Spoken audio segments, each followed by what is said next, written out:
Šogad aprit 21 gads kopš Latvijas Tautas frontes organizētajām barikādēm, kurās piedalījās Latvijas neatkarības aizstāvji no visiem Latvijas novadiem. Tas bija satraukuma pilns laiks, kad kopā pulcējās visi, kas savā sirdī loloja ideju par brīvu Latviju.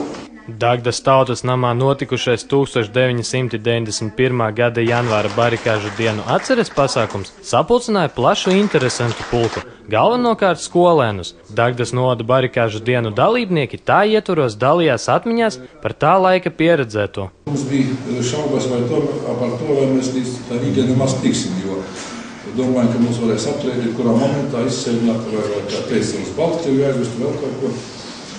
Bet tomēr viss bija labi, līdz Rīgai mēs tikām.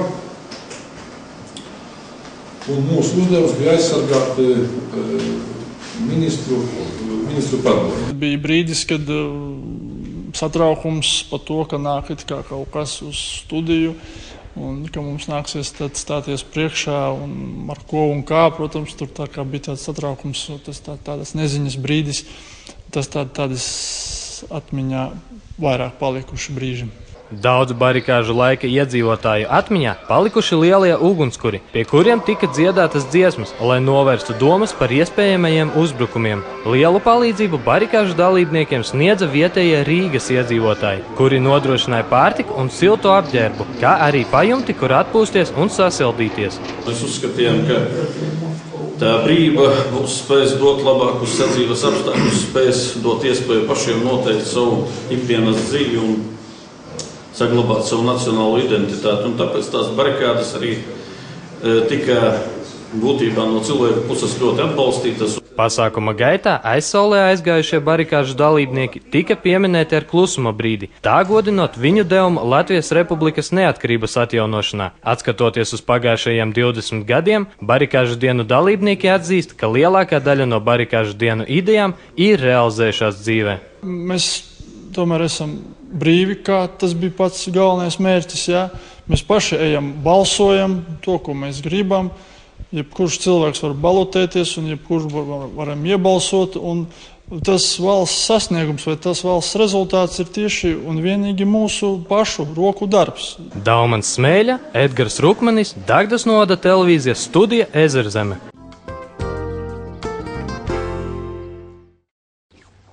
Iestājoties ziemai raksturīgākiem laika apstākļiem, aktualizējies jautājums par to, kā tiks uzturēti novada ceļi. Ceļu meistars skaidroja, ka situācija šogad ir visai drūma, jo novada mērķa dotācija ceļu uzturēšanai samazināta par 22% no iepriekšējā gada apjoma, kas sastāda 31 104 latus. Šogad arī mainījās iepirkuma kārtība novadā, dodot iespēju mazajiem uzņēmējiem veikt ceļu uzturēšanu pagastos. Tādējādi tika ietaupīti līdzekļi novada ceļu uzturēšanai. Mēs devām iespēju mazajiem zemniekiem, kooperatīvām sabiedrībām un citiem uzņēmējiem piedalīties konkursā sniega attīrīšanā no pašvaldības autoceļiem pa pagastiem.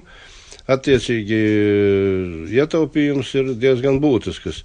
Kopējā summa ir kaut kur ap 5000 mēs esam ietaupījuši. Ministru kabineta noteikumi paredz minimālo valsts ceļu tīrīšanas reižu skaitu atkarībā no ceļam piešķirtās kategorijas. Diemžēl novadā lielākā daļa ceļu ir D kategorijas. Šī apstākļa dēļ tie tiks apstrādāti un attīrīti no sniega mazāk, salīdzinoši ar augstākas klases ceļiem. Sakarā ar to, ka mums lielākā daļa ceļu ir D uzturēšanas klase un dažiem tikai C, attiecīgi D uzturēšanas klases ceļiem vispār ministru kabineta noteikumi nosaka, ka ceļi var tikt tīrīti minimālais, tas ir 2 reizes sezonā.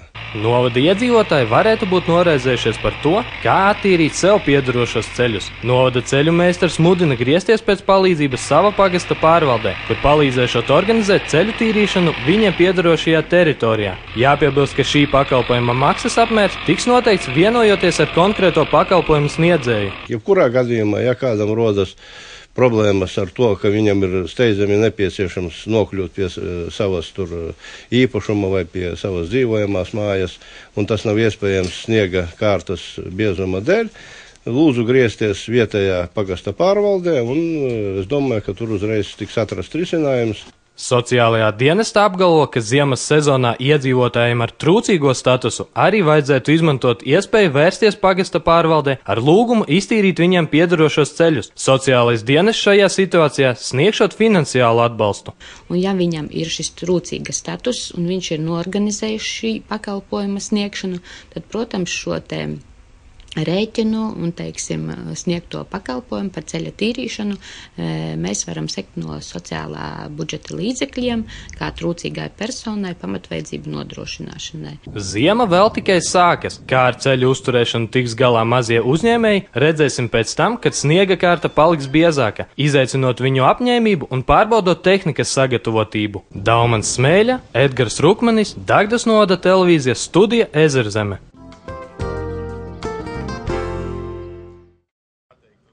Jau otro reizi Dagdas novadā apstājās mobilais veselības aprūpes centrs. Tas ir aprīkots ar modernu diagnostikas aparatūru un pacientus pieņem augsti kvalificēti speciālisti no Bērnu klīniskās universitātes slimnīcas. Veselības un sociālo pakalpojumu centra Dagda vadītājs šādu centru vērtē kā lielisku iespēju vietējiem iedzīvotājiem bez maksas veikt diagnostiku savām atvesēm. Nāk arī bērni ar savām mamām, tētiem un, kā redzam, ar tētu šoreiz. Ja? Un tiek apsekoti, atbrauc labi ļoti speciālisti ar aprīkojumu, un, protams, tas dod tikai labumu. Te ir vismaz 30 bērni, pat vairāk, 35 pie alergologa, pulmonologa, bet, doktori fiziski nevar paņemt tik daudz vienā dienā, jo mums ir jābrauc atpakaļ uz Rīgu, un mēs esam no 5 izbraukuši no Rīgas. Mēs līdz 5 te būsim, protams, varbūt līdz 6, bet brauksim vēlreiz. Sastaptie apmeklētāji norāda, ka iespēju veikt apskati saviem bērniem profilakses nolūkos nevajadzētu laist garām. Viņi uzsver, ka zinoši speciālisti iesaka nepieciešamos medikamentus ārstēšanai, ja tas nepieciešams, kā arī palīdz ar padomu un konsultācijām. Mēs bērnu dārziņā redzējām sludinājumu, piezvanījām savam ģimenes ārstam un atnācām. Pie kāda speciālista jūs atnācāt? Vai ir kādas problēmas? Nē, nekādu problēmu nav. Vēlos, lai speciālisti viņu apskata, ja reiz ir tāda iespēja. Mobilā veselības aprūpes centra speciālisti uzslavē Dagdas ģimenes ārstu labi organizēto rindu.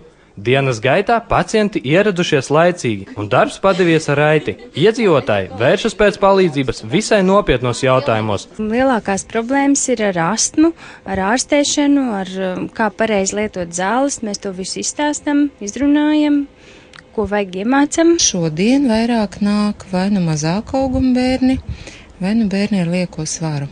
Tā ir visas pasaules problēma. Mēs neesam līderi, tas ir labi. Diagnosticēt problēmu laicīgi ir daudz labāk nekā vēlāk ārstēt jau ielaistas slimības sekas. Šādu viedokli pauž Veselības un sociālo pakalpojumu centra Dagda vadītājs, uzsverot, ka tas ir viens no veidiem, kā uzlabot iedzīvotāju veselību, kā arī samazināt izdevumus uz ārstu apmeklējumu un zāļu rēķinu. Vislabāk ir laicīgi paskatīties pie ārsta, laicīgi ieraudzīt varbūt kaut kādu sākumā problēmiņu un laicīgi ar viņu tikt galā. Un tieši tas arī šeit notiek. Mobilais veselības aprūpes centrs izveidots pateicoties Bērnu klīniskās universitātes un labdarbības organizācijas Ronald McDonald House of Charities Latvijas sadarbībai. Organizācija dibināta 2007. gadā ar mērķi palīdzēt Latvijā dzīvojošajiem bērniem, kuriem ir apgrūtināta pieeja kvalitatīviem medicīniskiem pakalpojumiem, īpaši lauku reģionos. Daumans Smēļa, Edgars Rukmanis, Dagdas novada televīzijas studija Ezerzeme.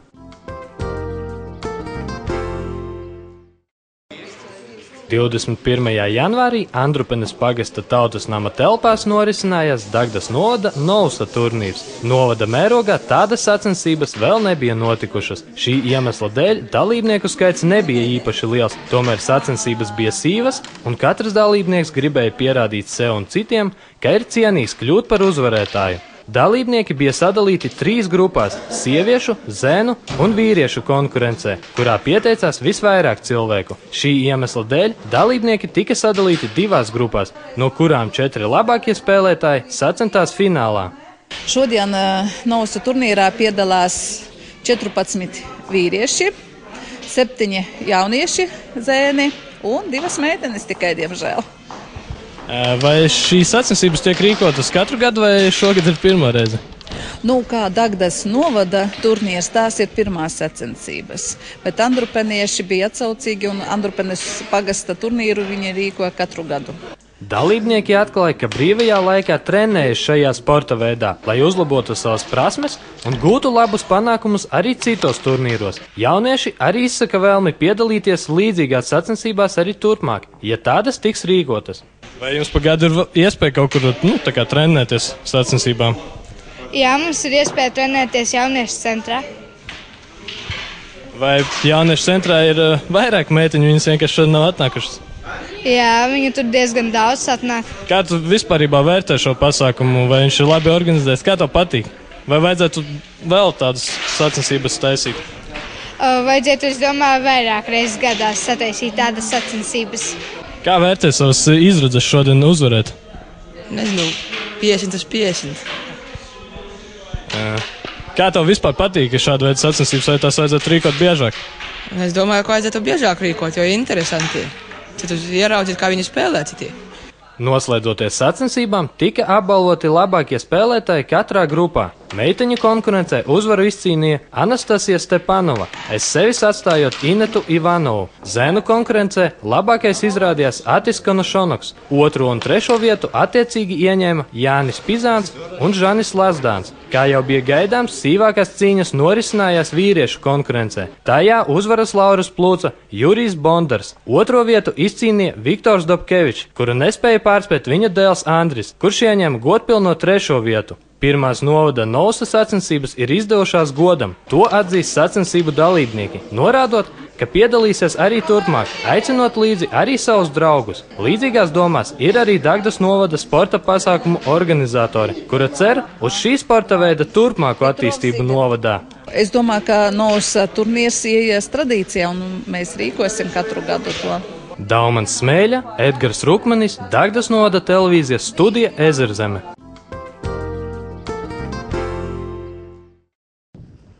Muzejs Andrupenes lauku sēta ir viens no ievērojamākajiem turisma objektiem Dagdas novadā un ir pazīstams ar Latgalei 20. gadsimta sākuma tradicionālo ēku kompleksu. Etnogrāfiskais muzejs ir arī kulinārā mantojuma tīkla dalībnieks. Šoreiz devāmies uz Andrupeni, lai uzzinātu vairāk par to, kā tiek cepta plaši slavētā muzeja maize. Sākumā mēs maizi necepām. Cepām kļockas un nasuškas un citus gardumus. Bet tad radās iespēja pamēģināt tādu īstu maizi ar ieraugu. Cepām rudzu maizi, bet rudzu maize tas ir tāds smags ēdiens. Tagad jau cilvēki pieraduši pie kaut kā garšīgāka, tāda ar sēkliņām, un mēs arī sākām cept tādu sēkliņu maizi un nosaucām viņu par muzeja maizi. Lielākā daļa no maizē nepieciešamajām sastāvdaļām tiek iepirktas no vietējiem ražotājiem. Mīkla tiek raudzēta vairākas stundas, izmantojot dzīvo ieraugu. Izceptas maizes garšu, neatkarīgi no nemainīgās receptes, ietekmē vairāku apstākļu sakritība, piemēram, mēnesi fāzes un pavāra noskaņojums. Maizīte rūks 12 stundas un pievienojam daudz dažādas sastāvdaļas, it kā pieturamies pie vienas receptes, bet katru reizi sanāk savādāka. Muzeja maize ir pelnīti iekļauta Latgales kulinārijas mantojumu sarakstā. Tā ir vienreizēja garša, receptē ļoti prasmīgi apvienojot tradicionālo ar mūsdienīgo. Muzeja vadītāja ar prieku stāsta, ka lielākā daļa Andrupenes apmeklētāju iegriežas arī lauku sētā un vēlas nogaršot gardo maizi. Vispār mūsu maizīte visiem ļoti garšo. Mēs piedāvājam muzeja apmeklētājiem kā degustāciju šo te maizīti, un tie, kas pagaršo, viņiem ļoti iegaršojas un labprāt brauc vēl. Pērnā gada rudens gada tirgus parādīja, ka par kulinārijas gardumu jau zina arī citos novados. Cilvēki apmeklēja gada tirgu, lai izmantotu iespēju nopirkt muzejā cepto maizi. Andrupenes lauku sētas vadītāja ir pārliecināta, ka tas piesaistīs jaunus apmeklētājus. Mēs laipni gaidām mūsu apmeklētājus. Protams, ja gribat maizīti, tad iepriekš jāpiesakās, jāpiezvana, un mēs sarunājam. Galvenais, ka viņa ir silta, tikko no krāsnes izvilkta, un tad jau pagalmā smaržo šī te cepuma smarža, un tad visi jautā, vai tad šodien maize būs. Jā, brauciet, maize vienmēr jūs gaidīs. Daumans Smēļa, Edgars Rukmanis, Dagdas novada televīzijas studija Ezerzeme.